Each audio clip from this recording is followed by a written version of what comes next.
নমস্কার, আমার গ্রন্থ পাঠ আসরে আপনাকে স্বাগত জানাচ্ছি।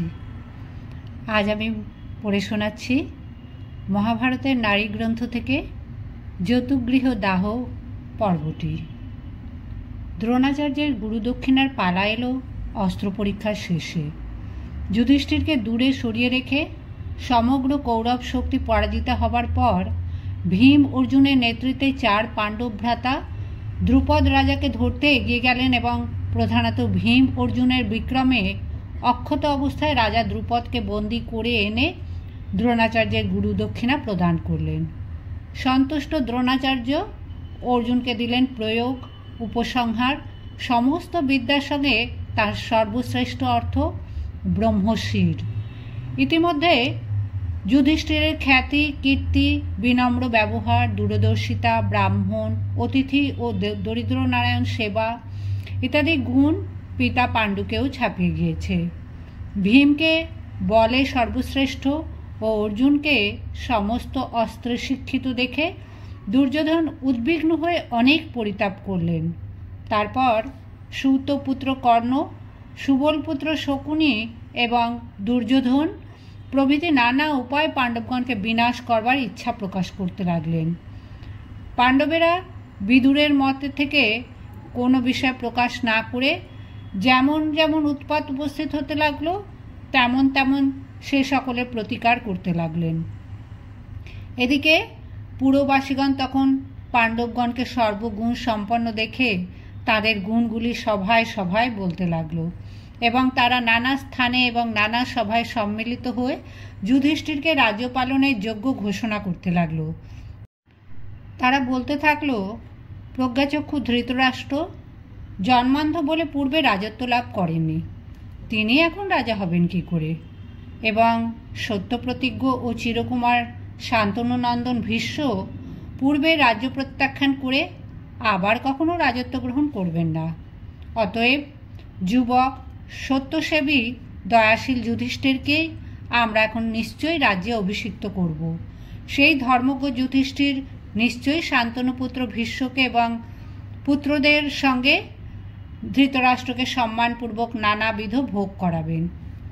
যুধিষ্ঠিরের অনুরক্ত পুরবাসীদের মুখে এই কথা শুনে দুর্মতি দুর্যোধন অত্যন্ত দুঃখিত হলেন।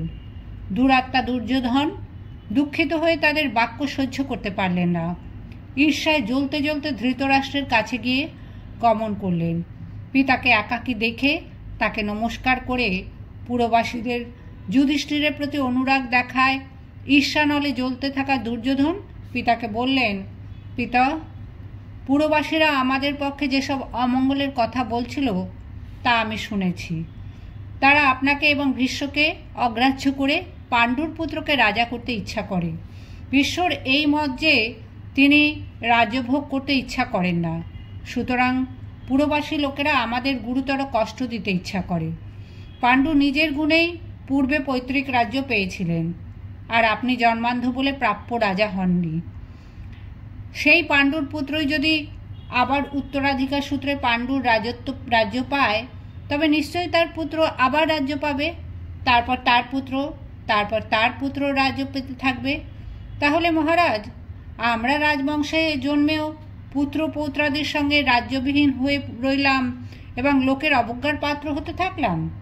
অতএব মহারাজ, যাতে আমরা পরপিণ্ড উপজীবী হয়ে সর্বদার জন্য নরক দুঃখ ভোগ না করি তেমন কৌশল করুন।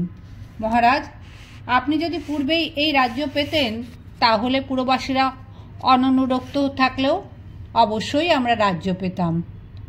জ্ঞানচক্ষু রাজা ধৃতরাষ্ট্র দুর্যোধনের কথা শুনে এবং মন্ত্রী কণিকের সঙ্গে তার একান্ত আলাপ স্মরণ করে দৈধচিত্ত ও শোকার্ত হলেন। তখন দুর্যোধন, দুঃশাসন, কর্ণ ও শকুনি এরাও অন্তঃপুর থেকে পরামর্শ করলেন।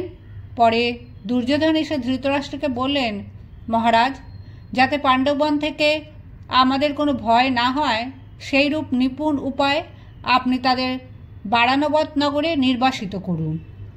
ধৃতরাষ্ট্র পুত্রের কথা শুনে একটুকাল চিন্তা করে তাকে বললেন, দুর্যোধন, পাণ্ডু সর্বদাই ধর্মের অনুষ্ঠান করতেন, আর তিনি জ্ঞাতিবর্গের ওপরে, বিশেষত আমার ওপরে অত্যন্ত ন্যায়পরায়ণ ছিলেন। তিনি ভোজন প্রভৃতি নিজের কার্যগুলিও নিজে কিছু জানতেন না। সর্বদাই এক নিয়মে থেকে রাজ্যটা আমার হাতেই সমর্পণ করতে চাইতেন। তাঁর পুত্র যুধিষ্ঠিরও পাণ্ডু যেমন ছিলেন তেমনই ধর্মপরায়ণ, গুণবান, লোক বিখ্যাত ও পুরবাসীদের প্রিয় হয়ে পড়েছে।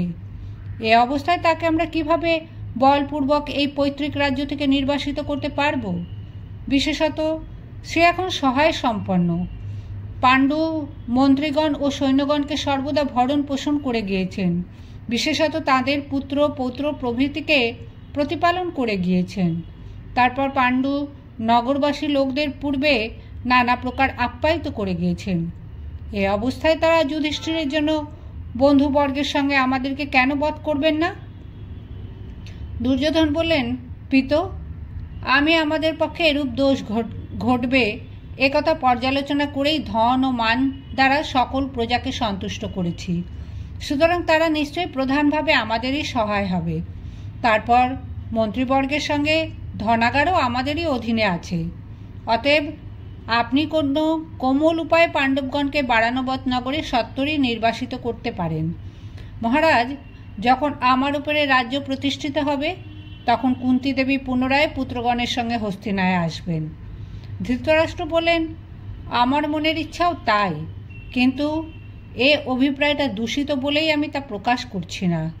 তবে ভীষ্ম, দ্রোণ, বিদুর ও কৃপ এরা কখনো পাণ্ডবগণের নির্বাসন ইচ্ছা করবে না। বৎস, ভীষ্ম ভিন্ন অন্যান্য কুরুবংশীয়দের কাছে আমরাও পাণ্ডবেরা সমান। সুতরাং ধার্মিক ও মনস্বী সেই কুরুবংশীয়গণ কখনো বৈষম্য করবেন না। অতএব আমরা এই মহাত্মা কুরুবংশীয়ের কাছে এবং জগতের কাছে কেন বদ্ধ হব না? দুর্যোধন বললেন, ভীষ্ম সর্বদাই মধ্যস্থ আছেন, কিন্তু অশ্বত্থামা আমাদের পক্ষেই আছেন। যে পক্ষে পুত্র অশ্বত্থামা থাকেন দ্রোণও সেই পক্ষেই থাকবেন, এতে কোনো সন্দেহ নেই। তারপর যে পক্ষে দ্রোণ ও অশ্বত্থামা থাকবেন কৃপও সেই পক্ষেই থাকবেন, কেননা কৃপ ভগ্নিপতি দ্রোণকে এবং ভাগিনীয় অশ্বত্থামাকে কখনো ত্যাগ করবেন না। তবে বিদুর আমাদেরই ধনে প্রতিপালিত হয়েও গোপনে পাণ্ডবদের সঙ্গে সম্মিলিত আছেন বটে, কিন্তু তিনি একাকী পাণ্ডবদের জন্য আমাদের নির্যাতন করতে সমর্থ হবেন না। অতএব আপনি নিঃসংকোচিত্তে কুন্তীর সঙ্গে পাণ্ডবগণকে নির্বাসিত করুন এবং অদ্বৈ যাতে তারা বারানবতে যায় তা করুন। নিদ্রা নাশক এবং হৃদয় বিদ্ধ শল্যের ন্যায় ভয়ঙ্কর শোকানলকে এই কার্য দ্বারা নির্বাপিত করুন। দুর্যোধনের নিযুক্ত বর্ণনা নিপুণ মন্ত্রীরা মনোহর বারণাবত নগরে আসন্ন মহাদেবের উৎসব উপলক্ষে বিশাল জনসমাগমের উল্লেখ করল। পাণ্ডবেরা আকৃষ্ট হলেন। পাণ্ডবদের এই আকর্ষণ অনুভব করে ধৃতরাষ্ট্র পাণ্ডবদের বলেন, এই সকল লোক প্রত্যহই আমার নিকট বারবার বলছে যে জগতে বারানবত নগর অতি মনোহর। বৎসগণ, তোমরা যদি ইচ্ছা করো তবে পরিজনবর্গ ও অনুচরবর্গের সঙ্গে বারানবত নগরে গিয়ে দেবতার ন্যায় সেই উৎসবে বিচরণ করো। আর তোমরা সেখানে মনোহর মূর্তি দেবগণের ন্যায় বিচরণ করতে থেকে ব্রাহ্মণগণকে এবং সর্বপ্রকার গাথকগণকে ইচ্ছানুসারে ধন রত্নাদি বিতরণ করো। এইভাবে কিছুকাল বিচরণপূর্বক অত্যন্ত আমোদ অনুভব করে কুশলে থেকে পুনরায় এই হস্তিনানগরে আসবে। যুধিষ্ঠির ধৃতরাষ্ট্রের অভিপ্রায় বুঝে এবং আপনাকে নিঃসহায় ভেবে প্রত্যুত্তর করলেন, তাই হোক। তারপর ভীষ্ম, বিদুর, দ্রোণাচার্য, কৃপাচার্য, অশ্বত্থামা, বাল্মীক, সোমদত্ত, ভূরিশ্রবা, অন্যান্য মাননীয় লোক, মন্ত্রীগণ, ব্রাহ্মণগণ, তপস্বীগণ, পুরোহিত, পুরবাসী এবং গান্ধারী দেবীর নিকট গিয়ে যুধিষ্ঠির কাতর হয়ে বললেন, আমরা পরিজনবর্গের সঙ্গে মিলিত হয়ে মহারাজ ধৃতরাষ্ট্রের আদেশ অনুসারে মনোহর ও বহুজনাকীর্ণ সেই বারানবত নগরে যাব। আপনারা সকলে প্রসন্ন চিত্তে পবিত্র বাক্য উচ্চারণ করুন। আপনাদের আশীর্বাদে পরিপুষ্ট হলে পাপ আমাদের স্পর্শ করতে পারবে না। যুধিষ্ঠির একথা বললে তারা সকলেই প্রফুল্ল মুখ হয়ে আশীর্বাদ করে বললেন, পাণ্ডবগণ, পথে এবং অন্য সকল স্থানে সকল প্রাণী থেকে সর্বদাই তোমাদের মঙ্গল হোক এবং কোনো স্থানেই যেন তোমাদের কোনো অমঙ্গল না হয়।